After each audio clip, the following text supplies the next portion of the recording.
The Reds Liverpool akhirnya mendapatkan kemenangan pertama mereka di tahun 2021 setelah mereka tidak bisa meraih kemenangan dalam 460 menit dengan 5 kekalahan beruntun di kandang yang membuat mereka terpukul.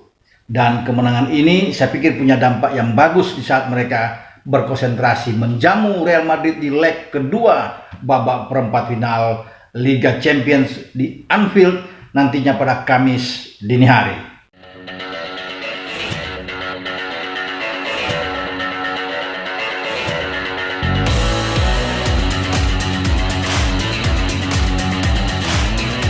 Oleh bertemu kembali dengan saya Ropan, saya tertarik lagi untuk bisa melihat bagaimana ada gairah baru di Anfield. Liverpool kemarin bisa mencetak kemenangan 2-1 walaupun agak susah payah.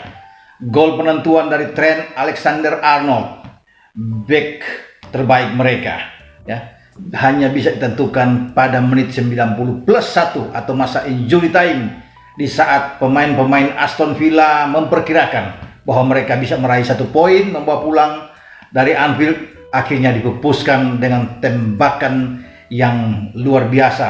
Kaki kanan Trent menghujam ke sisi kiri gawang Aston Villa. 2-1 untuk Liverpool.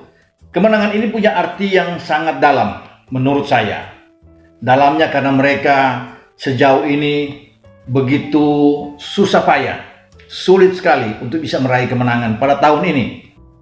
Sejak ditahan oleh Manchester United pada 17 Januari yang lalu dengan 0-0, setelah itu 5 pertandingan kandang mereka amburadul, babak belur. Mereka hanya bisa memasukkan 1 gol, kemasukan 10. Diawali dengan kekalahan dari Burnley 1-0. Dihajar lagi oleh Manchester City 1-4, semua di Anfield. Kalah lagi dari tetangga mereka dalam derby Merseyside dari Everton 0-2 bahkan.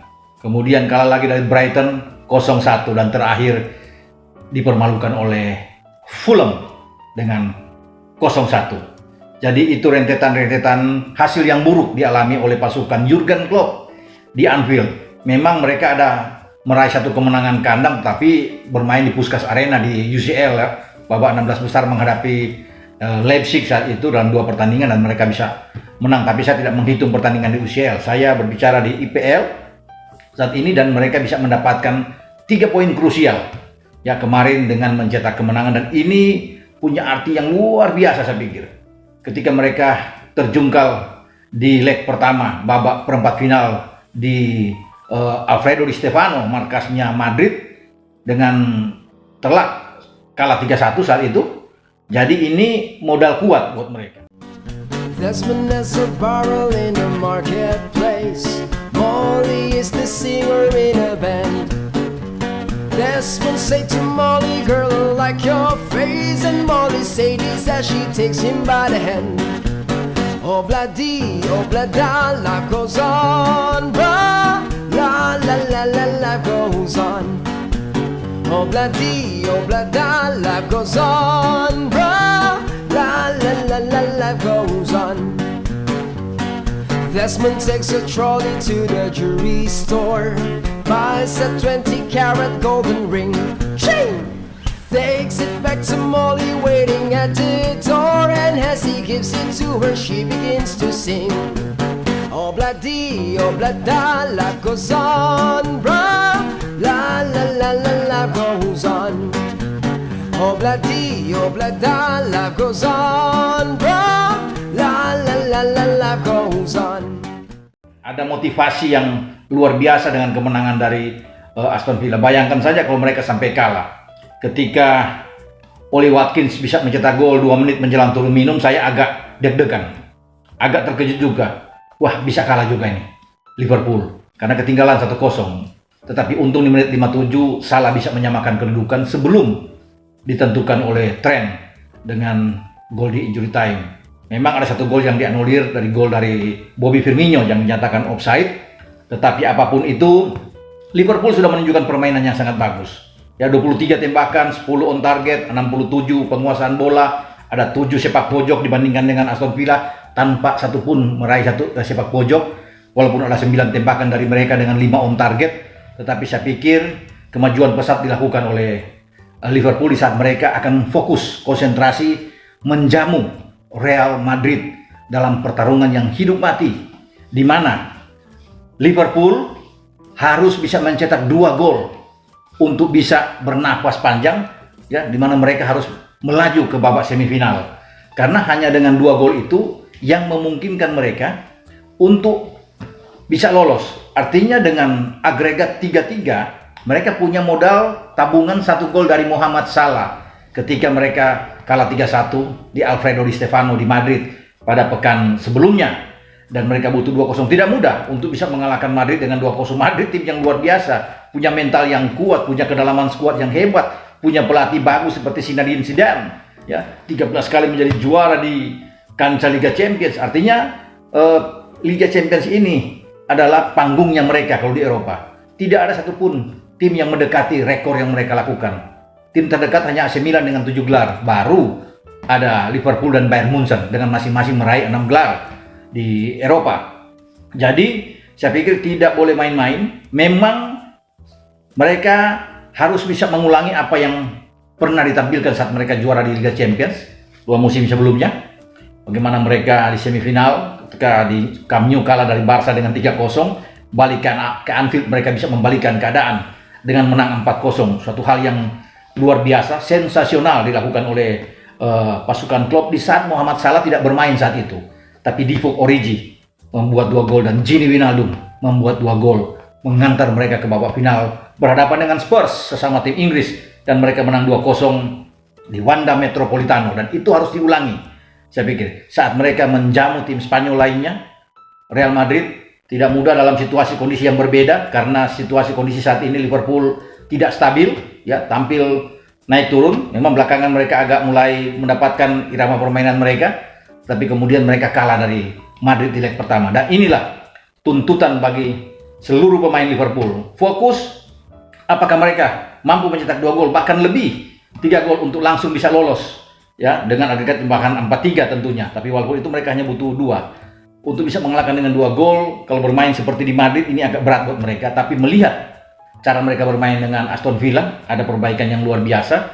Ini kesempatan buat Klopp untuk mungkin bisa memainkan lagi kombinasi lini tengah dengan Milner, dengan Fabinho, dan juga Gini Wijnaldum dengan bangku cadangan Thiago. Kemarin Thiago bangkit dari bangku cadangan, masuk bersama dengan Mane juga yang di bangku cadangan, dan Shaqiri. Nah, di depan ini yang masih menjadi pertanyaan. Apakah Mane akan dimainkan lebih awal? Saya pikir mungkin iya.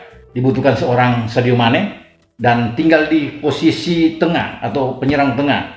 Apakah Bobby Firmino atau Diogo Jota yang dimainkan lebih awal? Ya, di kanan tentunya sudah ada Mo Salah yang tidak tergantikan. Semua racikan strategi pasti ada di tangan Jurgen Klopp.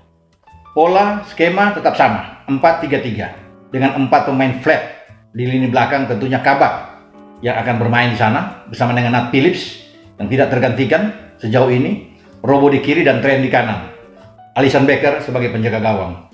Mereka harus tetap mengantisipasi bagaimana Benzema dan Vinicius Junior yang berada di lini serang dari Madrid ini yang menakutkan, saya pikir, ya. Tetapi dengan motivasi yang kuat kemenangan dari Aston Villa, saya berharap mereka akan bermain jauh lebih baik, ya, untuk memberikan perlawanan terhadap Real Madrid, karena Madrid punya kekuatan di lini kedua juga yang sangat superior, sangat bagus sekali, ya, pemain yang berpengalaman. Luka Modric, Toni Kroos, dan juga Casemiro adalah pemain-pemain yang baik. Kemudian kalau di sana juga ditambah dengan satu pemain Asensio yang bermain di sana, ini akan juga mereka menjadi tim yang sangat bagus, yang sulit untuk dipatahkan, ya. Di belakang memang mereka agak bermasalah, tapi sudah dibuktikan tanpa Ramos dan tanpa Varane mereka cukup bagus dengan Militao, Eder yang ada di sana, Nacho juga yang bermain baik, ya. Kita tidak tahu ya bagaimana Vasquez juga bisa dimainkan, Mendy, Ferland Mendy bisa dimainkan dari sisi kiri. Ini yang sangat kuat, kedalaman kuat. Skuad dari Zidane juga sangat bagus. Mereka masih punya Valverde, masih punya Isco yang bisa tampil. Jadi sama-sama punya kedalaman yang sangat bagus, dan pasti Madrid tidak akan memberikan kesempatan, ya, ruang celah bagi pemain-pemain Liverpool untuk masuk. Ya, mereka tetap akan bermain dengan mengontrol permainan tentunya, bermain secara terbuka, dan kita akan melihat sajian pertarungan yang bagus di leg kedua ini. Tapi saya tetap tertarik dengan motivasi bangkitnya mental anak-anak Liverpool. Siapa tahu mereka bisa menghadang Madrid dan membuat lagi langkah yang spektakuler ketika mereka mampu mengalahkan Barca 2 tahun lalu di semifinal dan diulangi pada saat ini. Momennya memang berbeda, situasi dan kondisi memang berbeda, tetapi dalam sepak bola semua bisa terjadi, tergantung bagaimana racikan dari Jurgen Klopp. Siapa yang mereka harus awasi, tapi saya pikir Jurgen Klopp sudah tahu ketika mereka belajar tentunya dari kekalahan di leg pertama, dan tetap kecepatan Vinicius Junior harus diawasi oleh dua bek tengah. Nat Phillips dan Kabak harus konsen, harus cepat, karena ini kelemahan yang terjadi. Saya lihat di leg pertama yang selalu bisa dimanfaatkan oleh Vinicius Junior sehingga dia mampu membuat 2 gol saat itu, ya, terlepas dengan ada satu kesalahan yang akhirnya dari pemain belakang Liverpool dan Asensio bisa membuat gol. Tapi ini pertandingan tentunya yang ditunggu-tunggu oleh semua penggemar, baik penggemar Liverpool dan penggemar Real Madrid. Siapa yang akan lolos? Ya, posisi Madrid di atas angin cukup imbang, kalah 1-0 akan lolos. Posisi Liverpool dalam tekanan harus menang 2-0. Tapi biasanya klub yang dalam tekanan selalu akan tampil lebih terbuka lagi, lebih hebat lagi. Mereka ingin menunjukkan kebesaran mereka karena mereka tidak punya pilihan, tidak boleh imbang, ya. Bahkan menang 1-0 mereka tersisi. Jadi mereka harus memilih menang atau kalah, dan ini kesempatan terakhir bagi Mo Salah dan kawan-kawan kalau mereka masih ingin punya hasrat bisa melaju ke babak semifinal, bahkan ke final dan juara seperti pada 2 musim lalu. Oke, kita akan tunggu kebangkitan mereka mengalahkan Aston Villa di tahun ini, kemenangan pertama mereka di kandang. Ya, setelah saya sudah katakan tadi 460 menit, bahkan kalau ditambah dengan hasil 0-0 dengan MU itu bisa 550 menit mereka tidak memenangkan di Anfield, dan sekarang mereka menang di saat mereka akan ketemu Madrid di leg kedua. Oke, kita akan nantikan pertarungan hidup mati dari The Reds menghadapi Madrid nanti di leg kedua perempat final Liga Champions. Anda jangan lupa untuk tetap like tentunya dan memberikan komentar-komentar yang positif. Jangan lupa tekan lonceng sambil subscribe channel YouTube Bung Ropan. Sekali lagi subscribe channel YouTube Bung Ropan. Sampai jumpa. Ciao. Oh bloody, oh blada, life goes on, blah, la la la la, life goes on. Oh bloody, oh blada, life goes on.